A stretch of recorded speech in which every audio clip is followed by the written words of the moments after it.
Welcome back to the Muscle News in collaboration with evolutionofbodybuilding.net. Today we take a look at the most scandalous Mr. Olympia events for the last 60 years. The main events that fall into this category are the 1980, 1981, and 2007 Mr. Olympia contests. These contests are still discussed today throughout the bodybuilding world.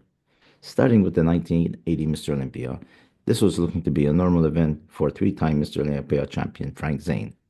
Frank Zane was preparing to defend his title and fight for his fourth consecutive win. Unfortunately for Frank, he suffered a serious life-threatening injury, but he still managed to get in shape to make it to the 1980 Mr. Olympia. He even asked Arnold if he should compete, and he encouraged him to do so. This left the door open for Mike Metzer, Chris Dickerson, and Boyer Cole, the main favorites going into the show. Then out of nowhere, rumors started to spread like wildfire that Arnold Schwarzenegger would be competing. Show promoter Paul Graham is a very close friend with Arnold, and many athletes started to really believe that Arnold would be competing. After his retirement in 1975, Arnold went on to become a film star with the release of Pumping Iron and Stay Hungry. During the filming of his next blockbuster, Conan the Barbarian, which was released in 1982, Arnold had to make sure his physique matched the part, and he blew up from approximately 215 pounds to 230 pounds. His training partners and friends started to convince Arnold to come out of retirement and compete again for the last time. Until the day before the 1980 Mr. Olympia, Arnold continued to deny claims that he would be competing, but rather work for CBS as a commentator. All of a sudden, Arnold announced he would be competing at the event, and this left the majority of athletes fuming, especially Mike Metzer, who tried to attack him at the press conference. All the athletes knew that Arnold was the most popular bodybuilder in the world, but he was not at his best, with his legs, triceps, and midsection far from what they used to be when he was at his peak. While the bodybuilding fans at the Sydney Opera House showed their approval, the feeling was that Arnold would not win the event. At best, he would place fourth or fifth. As the contest went on, it was evident that Chris Dickerson had the more balanced and conditioned physique, even though he was a smaller bodybuilder. Frank Zane was not at his best due to his injury and knew he could not win the event. Boyer Cole and Mike Metzer also both challenged for victory, but it would not be. When the results were announced, the crowd exploded booing and could not believe the results. Arnold ended up winning the event, with Chris Dickerson finishing in second, Frank Zane in third, Boyer Cole in fourth, and Mike Metzer had to settle for fifth. The judges awarded Arnold 300 points to Dickerson's 292. Many bodybuilding pundits and fans alleged the show was rigged, and the judges favored Arnold, with the majority of them being close friends of Arnold. This would force Joe and Ben Weider to change the judging rules. At the November 1980 IFBB Congress in Manila, a resolution was made which forbade contest organizers from choosing the Olympia judges. Instead, an independent judging director would choose the panel. It was a clear sign that the IFBB was angered by the circumstances surrounding Arnold's victory. CBS also refused to air the event and also canceled their deal with the IFBB to cover the 1981 and 82 Mr. Olympia events. This was a major blow for bodybuilding in general. The problems did not end there. Frank Zane and Boyer Cole boycotted the 1981 Mr. Olympia, and Mike Metzer ended up retiring as a professional bodybuilder. CBS also refused to air the event and also canceled their deal with the IFBB to cover the 1981 and 82 Mr. Olympia events. This was a major blow for bodybuilding in general. The problems did not end there. Frank Zane and Boyer Cole boycotted the 1981 Mr. Olympia, and Mike Metzer ended up retiring as a professional bodybuilder. Moving on to the 1981 Mr. Olympia, many believe that the IFBB learned their lesson, but this was far from the truth. The 1981 Mr. Olympia was a bigger failure than the 1980 Mr. Olympia.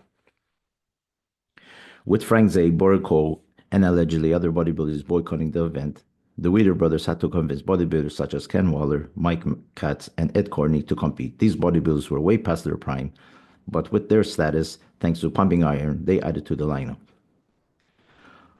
Arnold Schwarzenegger, now officially retired from competitive bodybuilding, was the promoter of the 1981 Mr. Olympia. Going into the event, it was announced that Franco Columbu would be making a return to the stage, and with Arnold being his best friend and the promoter of the event, the competitors had a bad feeling this would be a repeat of the 1980 Mr. Olympia. The last time Franco stepped on stage was at the 1976 Mr. Olympia, edging out Ken Waller for the overall Mr. Olympia title.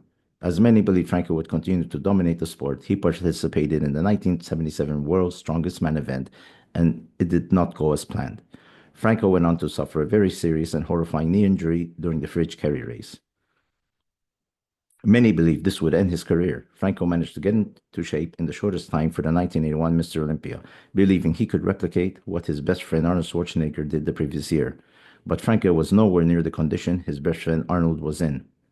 While many believed the event could be rigged, to combat these claims, the IVB announced a few changes to overhaul the Olympia process. First, they would pick the judges for the 1981 show rather than leaving it to the individual promoters.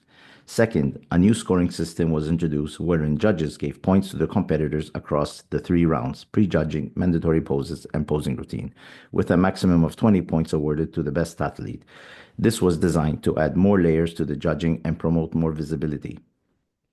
During the event, it was evident that Franco was far from his best, having a bad case of gyno, and as well, his leg development was not at the level it should be for the Mr. Olympia.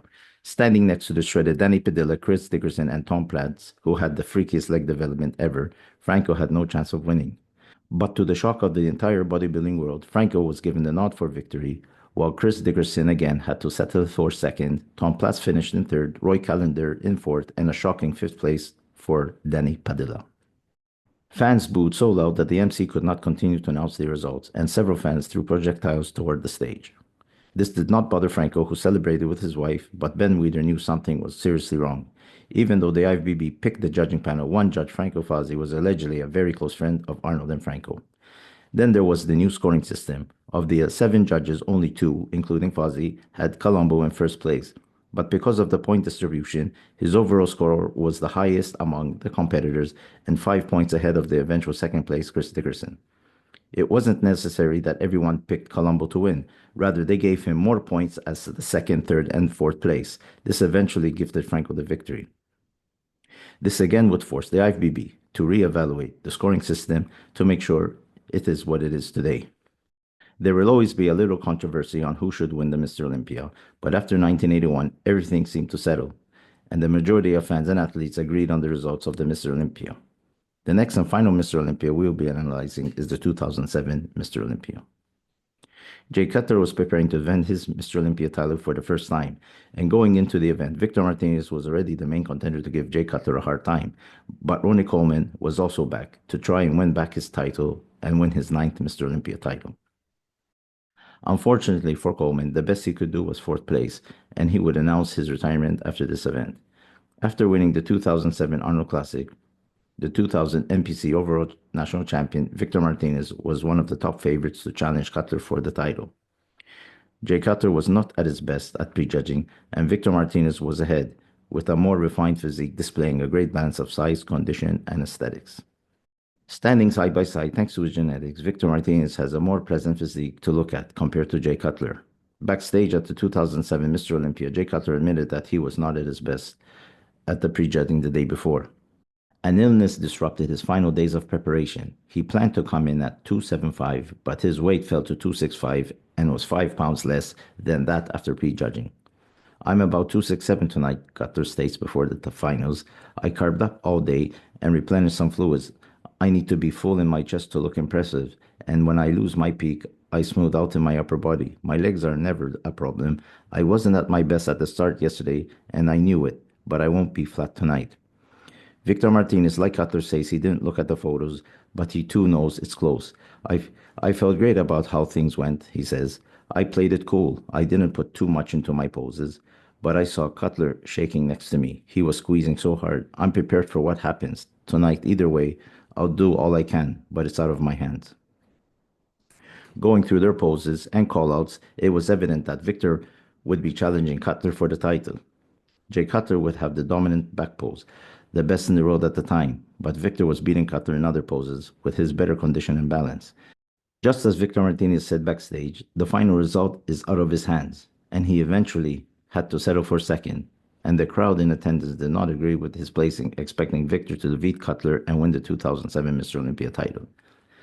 Many bodybuilding pundits still believe that Victor should have won the 2007 Mr. Olympia, and Jay Cutler is still to this day asked if he thinks Victor should have won. It would all fall apart for Jay Cutler the following year, when in 2008 Dexter Jackson would come out of nowhere and defeat Jay Cutler. Jay Cutler would also make history and win back his title in 2009. defend it in 2010, and finally lose it again to Phil Heath in 2011, who would go on to win 7 consecutive titles. We hope you like this feature. Please show your support and subscribe. And for the latest bodybuilding news and features, log on to evolutionofbodybuilding.net. Thank you.